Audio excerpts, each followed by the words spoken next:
প্রিয় শিক্ষার্থীরা, আজকের অনলাইন ক্লাসে তোমাদের স্বাগতম।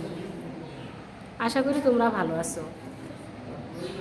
আজকে তোমাদের সামনে উপস্থিত হয়েছি শাহনাজ হাসান নারায়ণপুর পপুলার বালিকা উচ্চ বিদ্যালয়, মতলব দক্ষিণ চাঁদপুর। আমি তোমাদের সামনে উপস্থিত হয়েছি দশম শ্রেণীর ব্যবসায় উদ্যোগ বিষয় নিয়ে। ব্যবসায় উদ্যোগের আজকে আমরা অষ্টম অধ্যায় আলোচনা করব।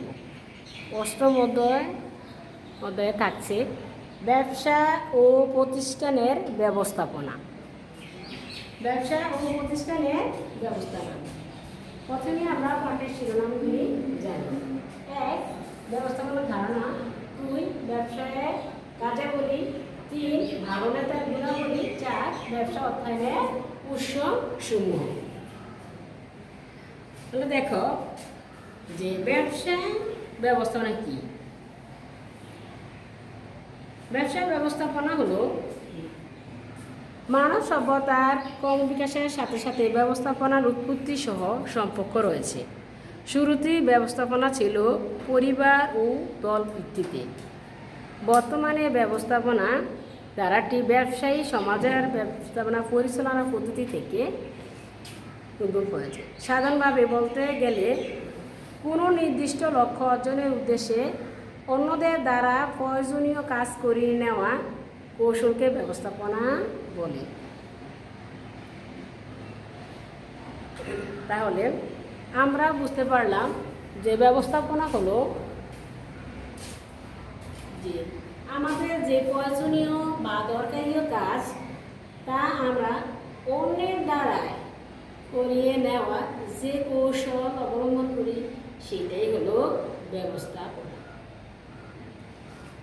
ব্যবস্থাপনা কার্যাবলী। ব্যবস্থাপনা কার্যাবলী হলো পরিকল্পনা প্রণয়ন, সংগঠিত কমিশন স্থাপন, নির্দেশনা, প্রেষণা, সমন সাধন, নিয়ন্ত্রণ।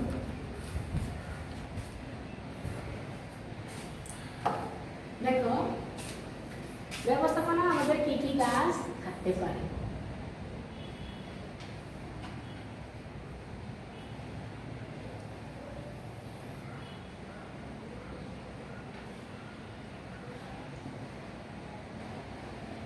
এক, পরিকল্পনা।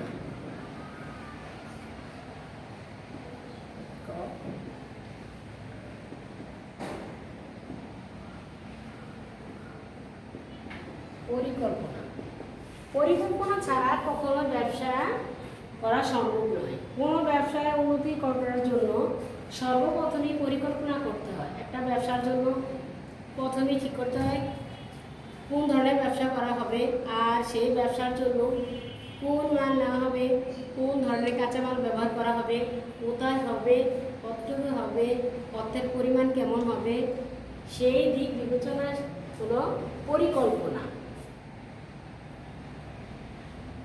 সংগঠন। সংগঠন হলো পরিকল্পনার দ্বিতীয় ধাপ। সংগঠনে একত্র করা। তাহলে যে ব্যবসার ক্ষেত্রে কাঁচামাল সংগ্রহ একত্রে করা এবং যাদের দ্বারা কাজগুলি করা হবে সেই লোকদের মতামত চাই সব কিছু একত্রে করা হলো সংগঠন। তারপরে হলো তোমার যে সঠিক নির্দেশনা। কর্মী সংস্থা।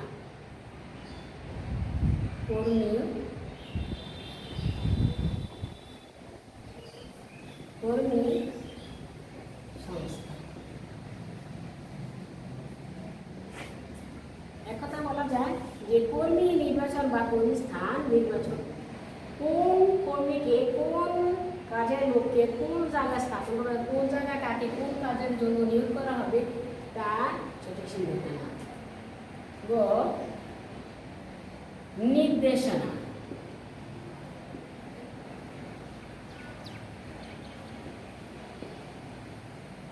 যে কোনো কাজেই সঠিক নির্দেশনার দরকার হয়। নির্দেশনা ছাড়া কোনো কাজই করা সম্ভব হয় না।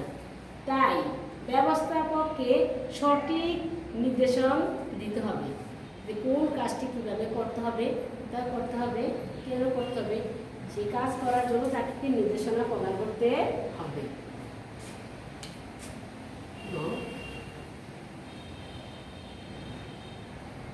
প্রেষণা প্রেষণা প্রেষণা বলতে এখানে প্রেসার প্রয়োগ করা। প্রেসার মানে তাকে ওই সম্পর্কে উৎসাহী করা, উদ্যোগী করা। এই কাজ সম্পর্কে কর্মীকে উৎসাহ দেওয়া, উৎসাহিত করা, সেটা হলো প্রেষণা দান। তাকে এই কাজটা করার জন্য আরও আগ্রহী, আরও উৎসাহ করা, সেটাই হলো প্রেষণা। যে এই কাজটা করতে হবে, তোমাকে এই সময়ের মধ্যে এই জিনিসটা নিয়ে করতে হবে, এটা করলে আমাদের এই পেশায় লাভবান হবে। এইরকম সংশোধন যা বলা যায় সংশোধন।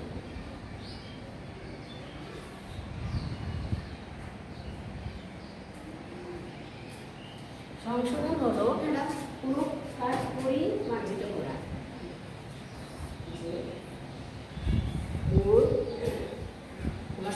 কোনো কাজে সংশোধন করা হলো সংশোধন।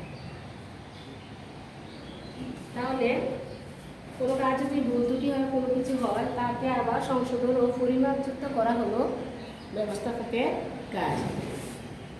নিয়ন্ত্রণ। নিয়ন্ত্রণ হলো নিয়ন্ত্রণ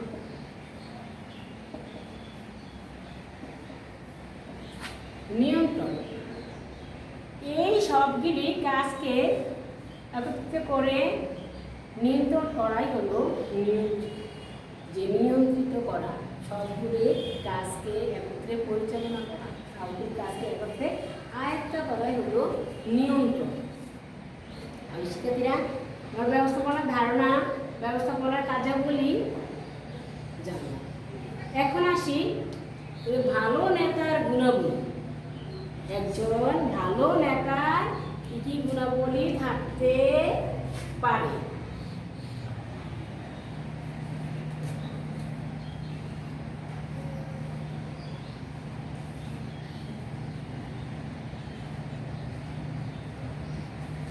প্রথমেই নেতাকে শিক্ষিত বা শিক্ষা ও অভিজ্ঞতা।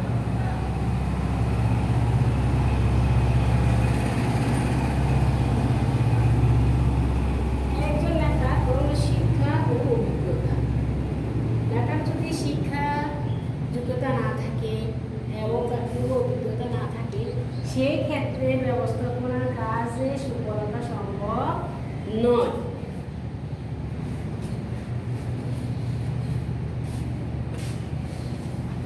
তাই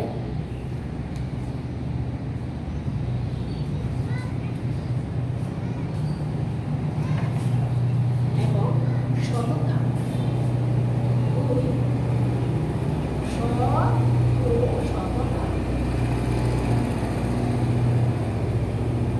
একজন ব্যবস্থাপককে সত্যবাদী হতে হবে এবং সততার সহিত তাকে যদি সে তার মধ্যে সত্য ও সত্যতা না থাকে, তাহলে কীভাবে কিছুতেই সে ভালো নেতার গুণ অর্জন করতে পারে না।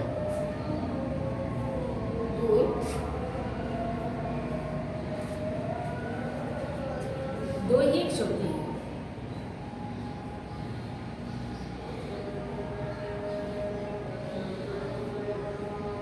একজন ভালো নেতার সেই দৈহিক শক্তি থাকবে। দৈহিক মানে তার দেহে শক্তি সামর্থ্য থাকতে হবে এবং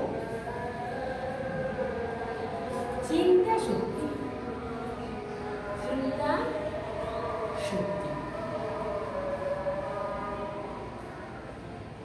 যে কোনো কাজের চিন্তা শক্তি একজন ব্যবস্থাপকের থাকতে হবে। শিক্ষার্থীরা, আমরা তোমার চিন্তা যে ভালো নেতার গুণাবলী ব্যবস্থাপনার গুণাবলী সম্পর্কেও জানলাম। তো এখানে করলাম। দেখো আমরা এই পাঠ থেকে কি কি শিখব। চলো শিখন ফল। শিখন ফল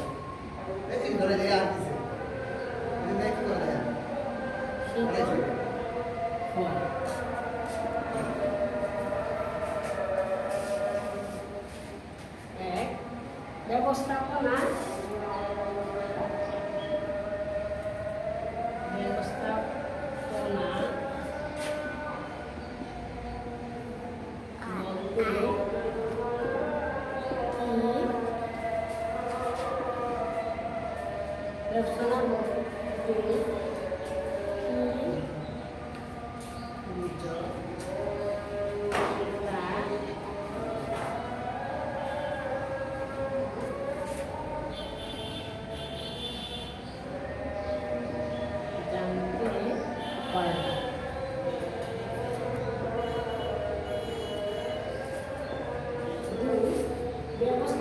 কার্যাবলী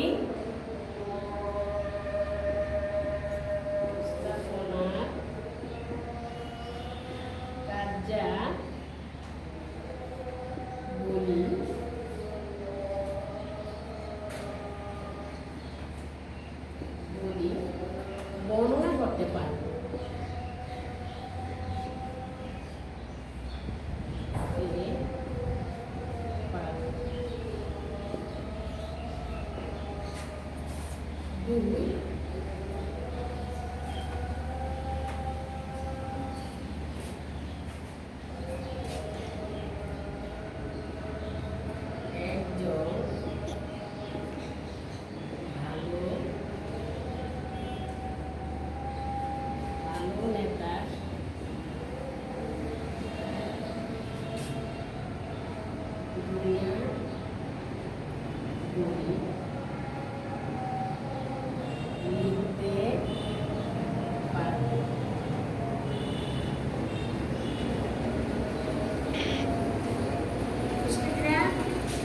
আজকের মতো এখানেই শেষ করলাম।